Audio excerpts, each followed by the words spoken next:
जय हिंद, जय भारत, वंदे मातरम। इस वीडियो में आप ट्रेनिंग मॉड्यूल नंबर 8 निष्ठा ट्रेनिंग से संबंधित आप इस वीडियो को देखेंगे। मॉड्यूल नंबर 8 जिसका नाम है पर्यावरण अध्ययन का शिक्षण शास्त्र उत्तर प्रदेश, जिसकी आप गतिविधि आधारित प्रश्नोत्तरी के साथ साथ आप प्रश्नोत्तरी भी पूरा देखेंगे। इससे पहले मैं आपको ट्रेनिंग मॉड्यूल नंबर 7 विद्यालय आधारित आकलन की प्रश्नोत्तरी दे चुका हूं। इसके साथ ही आप मेरे यूट्यूब चैनल के माध्यम से मॉड्यूल 1 से लेके 6 मॉड्यूल जो आपके पहले जारी कर दिए गए हैं उनकी आप मेरे यूट्यूब चैनल के माध्यम से आप प्रश्नोत्तरी पा चुके हैं। ऐसी वीडियो आप मेरे यूट्यूब चैनल से पाते रहेंगे। आइए सबसे पहले हम गतिविधि आधारित प्रश्नोत्तरी की जो है शुरुआत करते हैं। आप प्रश्न देख रहे हैं, स्वास्थ्य शिक्षा पर्यावरण अध्ययन में एक विषय के रूप में शामिल है। इसका आंसर सही है। आप अगले प्रश्न पे ध्यान दें, केवल सामाजिक विज्ञान और राजनीति विज्ञान पर्यावरण अध्ययन से जुड़े विषय हैं। आंसर इसका गलत है। अगला प्रश्न, पर्यावरण अध्ययन कला शिक्षा गणित और भाषा से संबंधित नहीं है। इसका उत्तर गलत है। आप अगले प्रश्न पर आए। अगला प्रश्न आप देख रहे हैं, चित्र 1 में दिए गए सभी विषय पर्यावरण अध्ययन से जुड़े हैं। आंसर सही है। चित्र आपको दिखाया जाएगा उसके माध्यम से। जल संसाधनों में पीने योग्य और ना पीने योग्य दोनों जल होते हैं। सही उत्तर है। अगला प्रश्न, जल संग्रहण इकाइयां केवल मानव निर्मित हैं। उत्तर गलत। सभी जल भंडारण इकाइयां जल संसाधन भी हैं। उत्तर गलत। और आप आगे देखिए, जल संसाधन प्राकृतिक और मानव निर्मित दोनों हैं। इसका उत्तर सही है।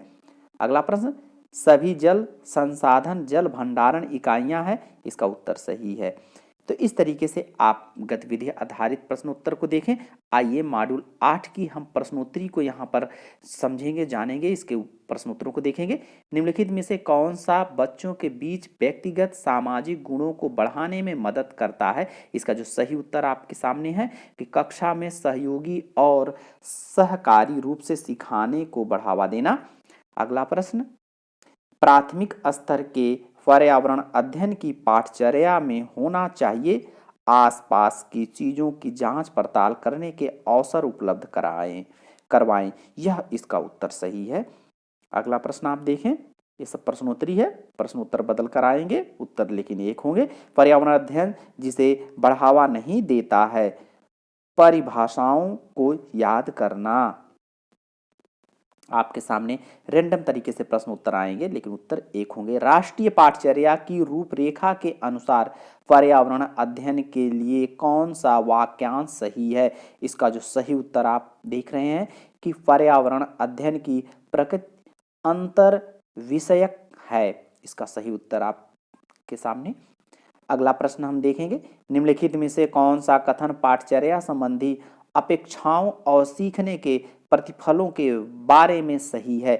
इसका सही उत्तर आपके सामने है कि प्रत्येक कक्षा के लिए सीखने के प्रतिफल अलग होते हैं। आप अगले प्रश्न की तरफ बढ़ें और अगला प्रश्न का उत्तर आप जानने का प्रयास करें। निम्नलिखित में से कौन सा पर्यावरण अध्ययन शिक्षण अधिगम के अनुरूप नहीं है। आप इसे ध्यान से देखिए और समझिए। तो इसका जो सही उत्तर आप पाएंगे कि प्रत्येक बच्चा अपनी पाठचर्या का सर्जन करता है। अगला प्रश्न आप देखें, पर्यावरण को सुरक्षित रखने वाले 3 र हैं। तो बहुत ही इंटरेस्टिंग प्रश्न है। रिड्यूस कम करना, रीयूज पुनः उपयोग करना और रिसाइकिल पुनः चक्रित करना। ये तीनों रा से वाले प्रश्न हैं। बहुत ही इंटरेस्टिंग, ध्यान से देखें आप। विभिन्न मापदंडों के लिए विद्यार्थियों की सीखने की प्रगति और उनके स्तरों का पता लगाने के लिए निम्नलिखित में से विकल्पों में से कौन सा सबसे उपयुक्त है। इसका जो सही उत्तर है, देख रहे हैं कि रूब्रिक्स, मापदंडों का सेट जिसे रूब्रिक्स बोलते हैं। तो ये सही इसका उत्तर है।